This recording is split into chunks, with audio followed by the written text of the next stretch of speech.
Coping with panic attacks.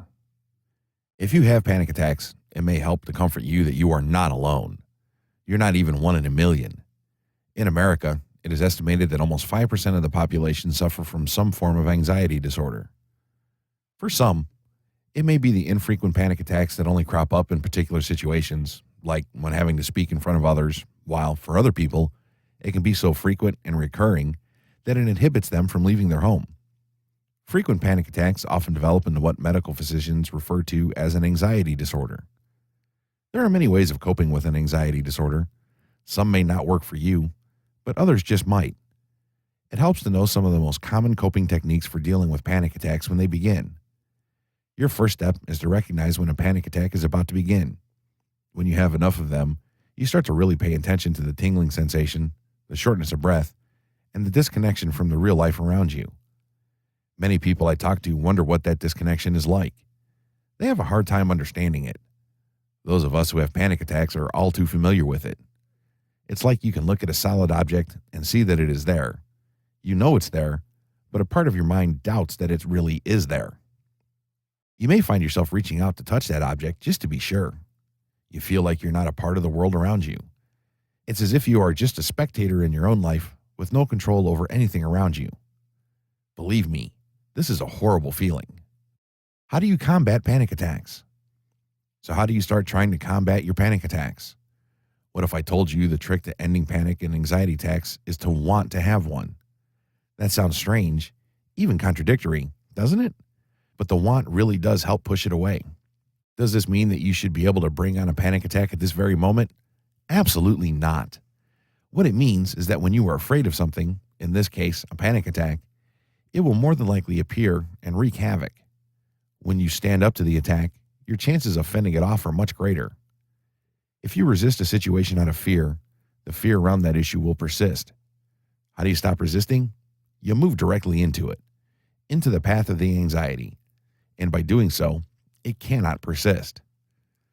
In essence, what this means is that if you daily voluntarily seek to have a panic attack, you cannot have one. Try in this very moment to have a panic attack, and I will guarantee you cannot. You may not realize it, but you have always decided to panic. You make the choice by saying that it is beyond my control, whether to be subconsciously or consciously. Another way to appreciate this is to imagine having a panic attack is like standing on a cliff's edge. The anxiety seemingly pushes you closer to falling off the edge. To be rid of the fear, you must metaphorically jump. You must jump off the cliff edge and into the anxiety and fear and all the things that you fear most. How do you jump? You jump by wanting to have a panic attack. You go about your day asking for anxiety and panic attacks to appear. Your real safety is the fact that a panic attack will never harm you. That is a medical fact. You are safe. The sensations are wild, but no harm will come to you. Your heart is racing, but no harm will come to you. The jump becomes nothing more than a 2-foot drop. It's perfectly safe.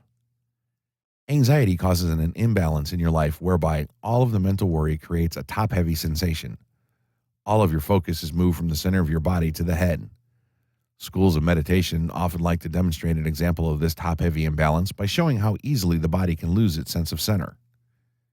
The key to overcoming panic attacks is to relax. That's easy to say, but difficult to do. A good way to do this is to concentrate on your breathing, making sure it is slow and steady. One of the first signs of a panic attack is difficulty breathing, and you may find yourself panting to catch a breath.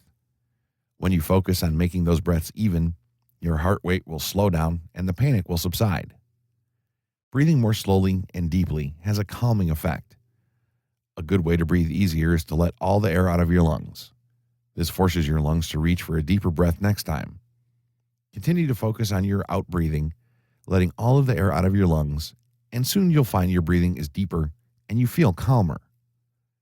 Ideally, you want to take the focus off the fact that you are having a panic attack. Try to press your feet, one at a time, into the ground. Feel how connected and rooted they are to the ground. An even better way is to lie down with your bottom near a wall. Place your feet against the wall, your knees are bent, and press your feet one at a time into the wall.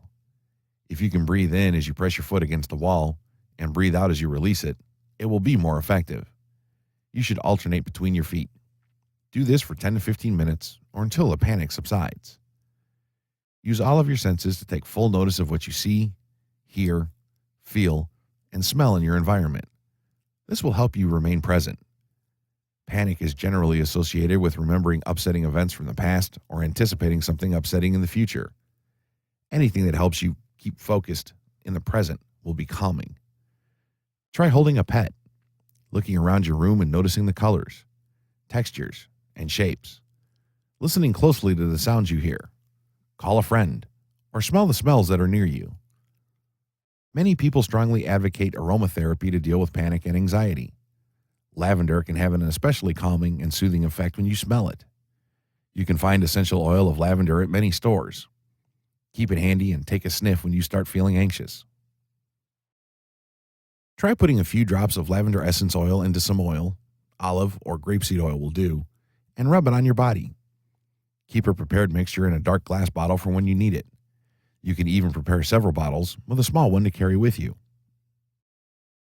Other essential oils known to help panic and panic attacks are helichrysum, frankincense, and marjoram. Smell each of them and use what smells best to you, or a combination of your favorite oils mixed in olive or grapeseed oil. You may want to prepare yourself before a panic attack happens. When you're not in a panic state, make a list of the things that you're afraid will happen. Then write out calming things that tell you the opposite of your fears. Then you can repeat these things to yourself when the panic starts to come. Prepare a list of things to do in case of panic feelings, and it will be ready for you when you need it. Fill it with lots of soothing messages and ideas of calming things to do. I find this to be a very helpful tool, and I'm never without my small notebook that has these positive affirmations in it. Panic can be a very scary thing to go through, especially if you're alone. Preparing for when the panic comes can really help reduce the panic and even sometimes help to prevent it. Another great tool to combating anxiety and stress is to use visualization.